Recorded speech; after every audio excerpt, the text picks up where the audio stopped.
सोमवार व्रत कथा विस्तार से। यह कथा एक साहूकार के जीवन से जुड़ी है जो अत्यंत धनवान था, लेकिन उसके जीवन में संतान का सुख नहीं था। संतान प्राप्ति के लिए साहूकार ने सोमवार व्रत रखना शुरू किया और पूरी श्रद्धा से भगवान शिव और माता पार्वती की पूजा करने लगा।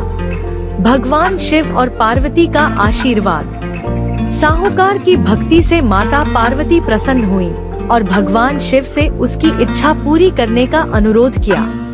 शिवजी ने कहा कि कर्मों के अनुसार प्रत्येक जीव को उसका फल मिलता है, लेकिन पार्वती जी के आग्रह पर साहूकार को पुत्र होने का वरदान दिया।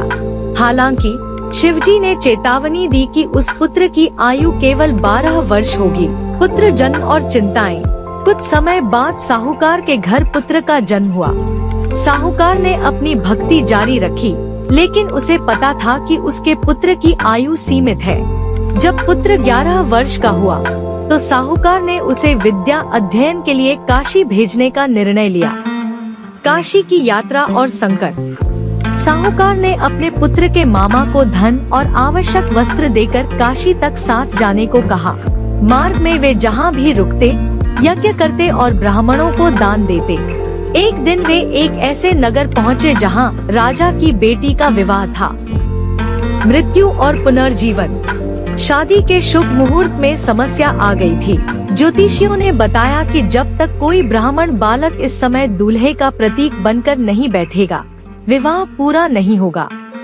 साहूकार के पुत्र को यह कार्य करने के लिए बुलाया गया। इसके बाद यात्रा जारी रही, लेकिन जब उसकी 12वीं वर्षगांठ आई तो उसकी मृत्यु हो गई। मामा ने भगवान शिव की आराधना की और लगातार यज्ञ व दान का आयोजन करते रहे।